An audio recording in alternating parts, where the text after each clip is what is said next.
In this video, we will show you exactly how to plan and conduct stakeholder interviews as an early-stage startup, using the Jobs to be Done framework to build your qualitative insight base and validate real customer problems.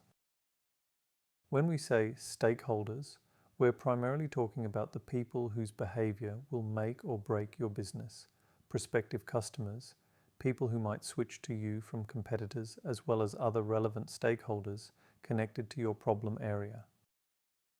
Here's the key. We're not here to sell or pitch features. We're here to discover what job people are hiring a solution to do, in their words, in their world. Jobs to be done is simple to say and powerful to practice. Instead of obsessing over who your customer is demographically, we ask, what are they trying to get done? What progress are they seeking? What trade-offs are they making?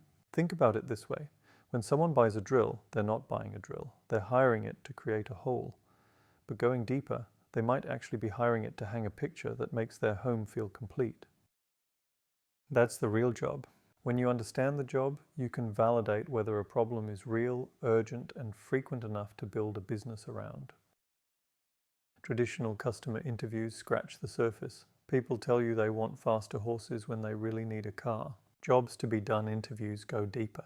They uncover the real reasons behind purchase decisions, the emotional and social drivers, not just functional needs.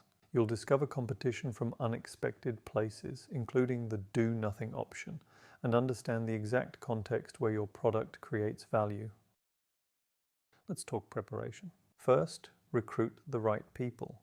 We prioritize 4 types with recent behaviors, and depending on the nature of your startup idea, some might be more relevant than others. People who just purchased in your category, people who switched to or from a competing option, people who might consider you but who choose something else, and people who stopped using a similar product. Recency matters because memory is fresh, details are richer, and emotions are closer to the surface. Second, set up the right environment. Schedule 45 to 60 minutes per interview. Choose a quiet setting, digital or in person. Always ask permission to record so you can focus on the conversation, not frantically taking notes. If recording isn't possible, bring 2 teammates, 1 interviewer, 1 dedicated note taker. When appropriate, offer a small thank you for their time, like a gift card. Third, prep your team. Give everyone a brief jobs to be done primer. Align on roles, review the interview guide together, and agree on this crucial rule. We're not here to pitch, and we will avoid leading questions. Our aim is to surface the story of their decision and the progress they sought. Now let's walk through the 5-part interview structure. Stay flexible within each part. Part 1. Introduction and warm-up. Build trust and set context. Here's the script I use. Thanks for taking the time to speak with us. We're exploring how people choose and use category X.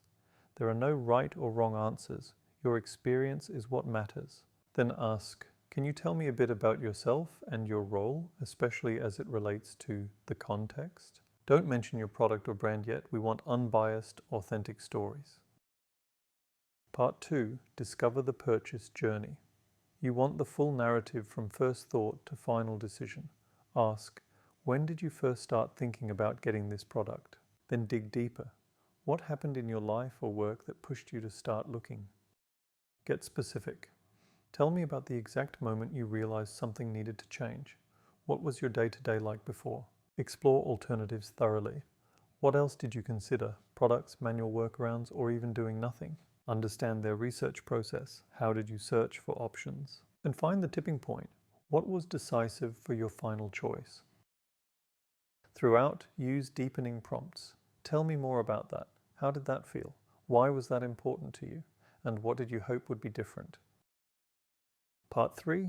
Identify the job. Surface the functional, emotional, and social dimensions. Ask, what were you actually trying to achieve when you chose solution? Use this powerful metaphor. If the product were a person you hired, what job description would you write for them?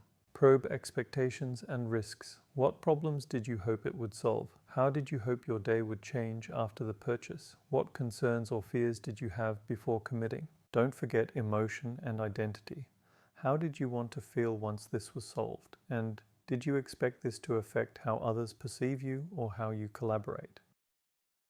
Part 4, evaluate the outcome. Ask, how well has the solution met your expectations? Then dissect performance. Which parts of the job does it do well, which parts less well? Learn about workarounds. Have you needed to supplement with other tools or solutions? Invite improvement ideas. If you could change anything, what would it be? And test advocacy. Have you recommended it to anyone? Why or why not? Part 5, conclusion. Close on a positive, open note. Is there anything we haven't covered about your choice and use that feels important? Ask for peer advice. If a friend were considering something similar, what would you tell them? The interview isn't the finish line, it's the raw material. Here's how to analyze. First, craft clear job statements in this format. When I X, I want to Y so I can Z. For example, when I'm juggling multiple client projects, I want to see the true priority of my tasks so I can deliver on time without feeling overwhelmed. Second, map the forces at play using push-pull anxiety habit. Push, what made them abandon the status quo? Pull, what attracted them to a new approach? Anxiety, what risks and doubts did they have? Habit, what's the inertia of how they've always done it? Tag quotes and moments to each force so you see the full decision landscape. Third, map competition broadly. Include direct competitors, indirect alternatives, manual hacks, spreadsheets, and crucially, the do nothing option. If doing nothing repeatedly wins, you may be solving a low priority problem. Define progress indicators. How customers know it's working. Look for functional signals like fewer errors, emotional signals like feeling in control, and social signals like increased credibility with stakeholders. Here's how to run this as a startup. Schedule your first batch, usually 5 to 10 interviews across key segments. Listen for patterns in job statements, forces, and progress indicators. When you start hearing the same language and pains on repeat, you're approaching saturation. At that point, create clear problem statements, define must-have outcomes, and identify the highest leverage moments where your product must excel. Keep yourself honest throughout. The objective isn't to confirm your idea, it's to understand the job well enough that any solution you build directly responds to a real, valuable, and urgent problem. If you can't articulate the job in one crisp sentence using the format, you haven't learned enough yet. Common mistakes. Avoid hypotheticals like, would you use a feature that does this or that? Anchor on real moments. Tell me about the last time you tried to.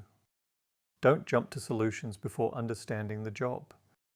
Don't ignore emotional or social aspects. They often drive decisions, and always document thoroughly with recordings, detailed notes, and immediate post-interview debriefs.